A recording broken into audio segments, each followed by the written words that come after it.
K včerajšej tragickej nehode na diaľnici D1, ktorá otriasla celým Slovenskom. V havarovanom autobuse plnom študentov vyhasli 4 mladé životy. Nikola, Paulína, Zuzana a Patricia nedávno úspešne zmaturovali a všetko mali ešte len pred sebou. Osudný okamih na 73. kilometri diaľnice medzi Piešťanmi a Hlohovcom ich plány ale zmaril.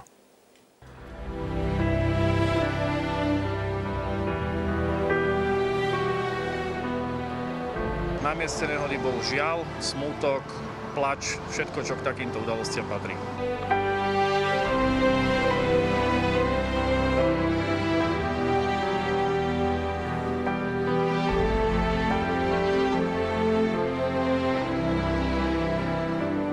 Radosť z návratu domov do Trnavy vystriedalo zdesenie a boj o život. Zostávalo im prejsť len 20 kilometrov a zišli z diaľnice. Z cesty, ktorá sa 4 maturantkám stala osudnou. Ďakujem Pánu Bohu, že dcere sa nič nestalo. A je mi ľúto tých rodičov, ktorí naozaj tam, tí deti, bodaj by nie, ale ktorí tam zahynuli. No.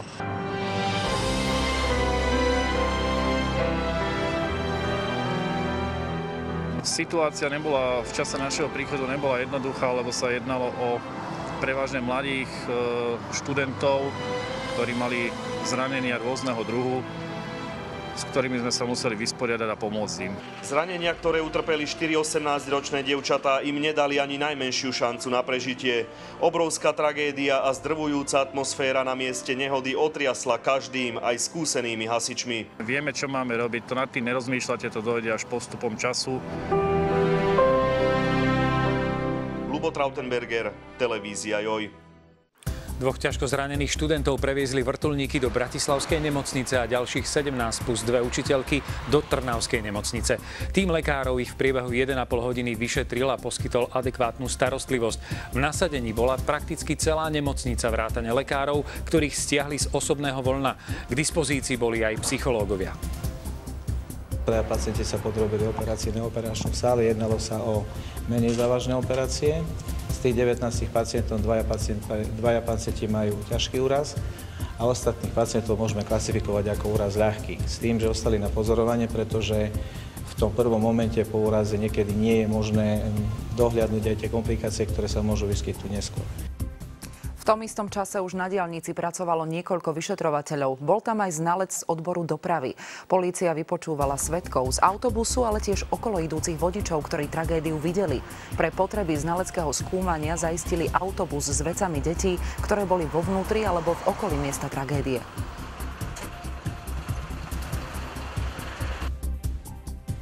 To, čo bude predmetom nášho vyšetrovania, bude 2 hlavné verzie, ktoré spočívajú v tom, či je na príčine technická porucha autobusu. Podľa tej zbežnej obliadky vyzerali pneumatiky a ostatné tieto časti v celku v poriadku, čiže to bude chcieť hĺbší znalecký posudok, či existovala technická porucha, ktorá neumožnila vodičovi navratiť autobus späť do jazdného pruhu, alebo teda došlo k zlyhaniu ľudského faktora. Počuli ste to priamo z úst ministra vnútra. Za túto tragédiu môže buď technika alebo človek. Len pár hodín po nehode sa začalo trestné stíhanie, ale povedať jednoznačne A alebo B sa v tejto chvíli nedá. Podrobnosti zisťoval Darius Haraxin. Chceme, aby polícia čo najrýchlejšie dokázala tento prípad vyšetriť, aby sme vedeli prípadné príčiny tejto nehody pre nejaké možno preventívne opatrenia. Okrem technickej poruchy či ľudského faktoru sú tu ďalšie otázky. Na sociálnych sieťach sa totiž objavili diskusie o tom, či boli všetci pripútaní, či nešiel vodič prirýchlo, alebo či by nemali byť z vodidla aj na pravej strane. Keby tam boli z vodidla a zabezpečenia sa patrí, tak mohli to predísť trochu. Diaľnica je postavená a prevádzkovaná v zmysle všetkých platných štandardov a technických noriem. Od nehody už prešlo viac ako 24 hodín. Vodič je stále na polícii v Trnave v cele predbežného zaistenia. V najbližších hodinách by ho podľa našich informácií mali obviniť. Vyšetrovateľ začal vo veci trestné stíhanie pre zločin všeobecného ohrozenia, z ktorého je podozrivý 57-ročný vodič autobusu. Pred školou sa neustále striedajú ľudia, ktorí zosnulé gymnazistky poznali. Tento mladík tam 3 hodiny sedel a plakal. Na mále mal aj riaditeľ školy. Hovoril už aj s jednou z učiteliek. Sedela za šoférom. Ona len v momente zbadala, že ten autobus odbočuje z cesty, bol na krajnici, a lenže sa obzerala za žiakmi lebo nastala panika v tom autobuse. Bol už neovládateľný a tak privalil 4 študentky, ktoré z neho vypadli. Aj podľa ministra vnútra všetko nasvedčovalo tomu, že vodič dostal mikrospánok. Podľa tých informácií, ktoré som ja včera dostal tam, tak sa to snažil dať naspäť na cestu. A aj to mohlo spôsobiť to prekotenie toho autobusu, ale hovorím, to sú len moje domienky. Jednoznačne to však môžu objasniť jedine vyšetrovatelia a znalec odboru dopravy. Súčasne polícia zabezpečuje ďalšie dôkazy a výsluchy poškodených svedkov.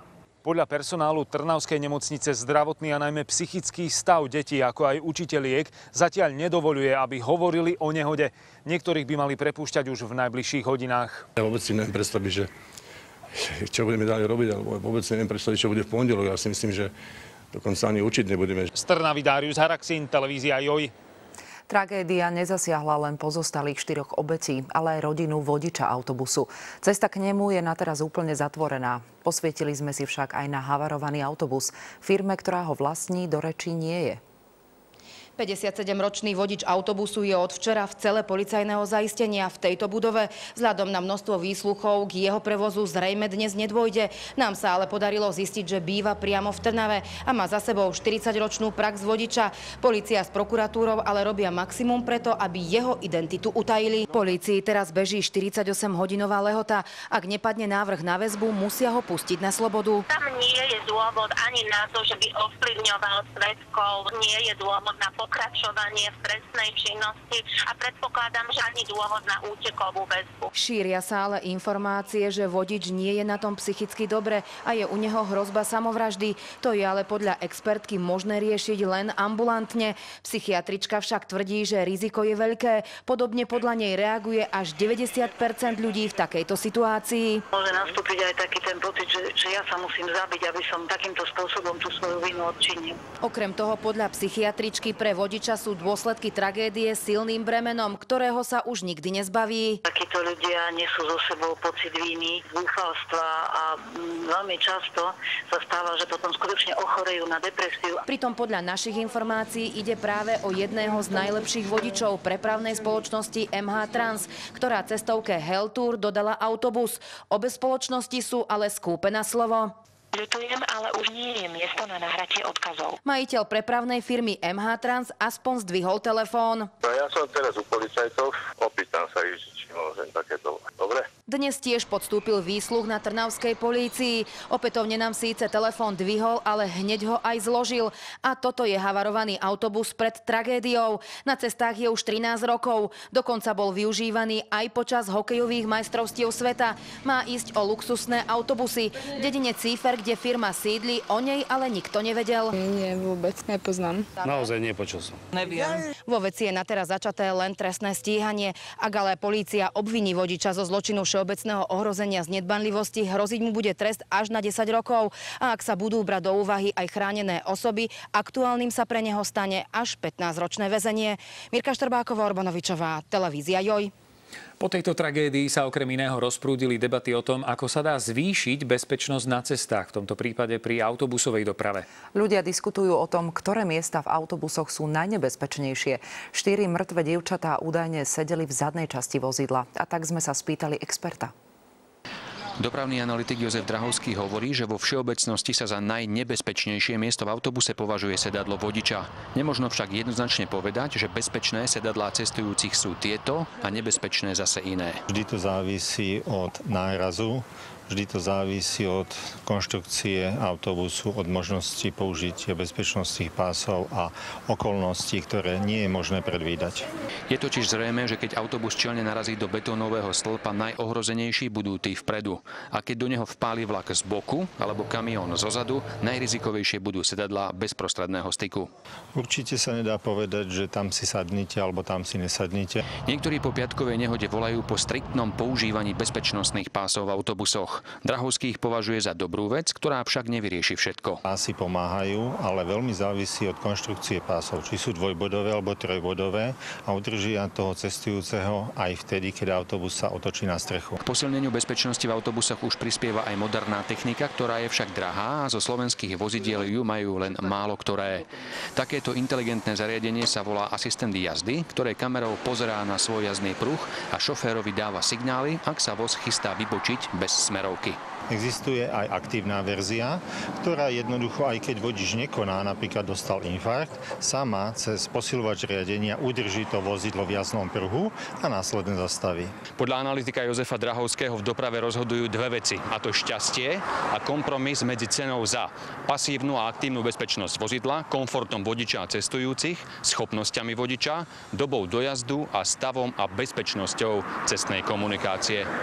Peter Petrus, televízia JOJ. A teraz sa vrátime o 2 dní späť. Trnavskí študenti sa vracali z výletu na Orave. Ten ostane v ich hlavách ako posledná spomienka na chvíle, keď boli ich životy ešte úplne obyčajné. Namiesto posledného výletu trnavských maturantov sme poslali Elišku Prečovú. Prišla som domov nejako o 7:30 a syn mi hovorí, že mami, boli u teba zo športového gymnázia z Trnavy. Hovorím, áno, myslela som si spočiatku, že si niečo zabudli. Ale potom, keď som sa dozvedela tú hroznú udalosť, tak bolo mi veľmi, veľmi ťažko. Zuzka, Nikolka, Pavlinka aj Paťka ešte pred pár hodinami prekračovali prach tohto domu, kde sa narodil Martin Kukučín. Sprievodkyňa z Kukučínovho múzea si spomína, ako pravidelne práve táto škola navštevovala Jasenovú, kde je Kukučínov rodný dom. Veselých študentov a najmä študentky literatúra bavila a mali plno otázok. Skutočne boli veľmi, veľmi zlatí. A je mi veľmi, veľmi smutno, čo sa stalo. Takisto ich všetkých zaujímalo aj v Hviezdoslavovej hájovni. Sprostredkovane som sa rozprávala s našou pani lektorkou, ktorá povedala, že tie deti boli disciplinované, že také deti, ktoré mali taký živý záujem o expozíciu, už dávno nemala. Neobyšli ani Oravský hrad a pre málo času sa už nedostali do Čaplovičovej knižnice v Dolnom Kubíne. Poslednou ich zastávkou bol práve dom Martina Kukučína. Okolo 1:30 po obede stredoškoláci pred týmto domom nasadali na autobus. Učiteľky z prievodkyni povedali, že idú rovno domov okrem zastavenia sa na pumpe. Som im ešte popriala šťastlivú cestu domov. Bohužiaľ, osud to zariadil ináč. Z Oravy Eliška Prečová, televízia JOJ. Na cestách zomierajú ľudia takmer každý deň. Keď však havaruje autobus, je predpoklad, že obetí bude logicky viac. My vám teraz prinášame prehľad najtragickejších autobusových nehôd Slovákov za posledných 11 rokov. Píše sa 3. august 2003 a nič netušiaci pútnici sa vezú ku kaplnke Panny Márie Snežnej v Úhornej.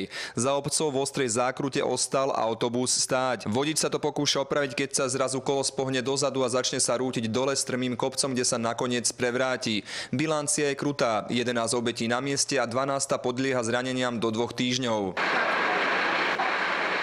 K tragickej nehode prichádza aj v novembri 2005. Pri Ožďanoch prechádza ukrajinský kamión do protismeru. Vodič linky zo Štrbského plesa už nemôže zrážke predísť. Na mieste zraneniam podľahli 4 ľudia vrátane šoféra. 2 roky po Ožďanoch havaroval autobus s folkloristami pri Hriňovej. Zrútil sa do 15-metrovej rokliny. Bilancia opäť krutá. 4 mŕtvi na mieste a 5. obeť podľahne zraneniam po 2 týždňoch. Tragické nehode prišlo aj v roku 2008. Nebolo to síce na Slovensku, ale autobus viezol dovolenkujúcich Slovákov. Pri chorvátskom Gospiči zišiel autobus vo veľkej rýchlosti z cesty a vrazil do mostného piliera. Číslo mŕtvych otrastné 14. Ďalší 2 účastníci nehody zomreli do 2 mesiacov. V poslednej veľkej autobusovej nehode, ak nerátame včerajšiu, prišlo vo februári 2009 na železničnom priecestí v Polomke. Osobný vlak na nechránenom priecestí zdemoloval autobus. Pri nehode vtedy zahynulo 12 obyvateľov Bánoviec nad Bebravou.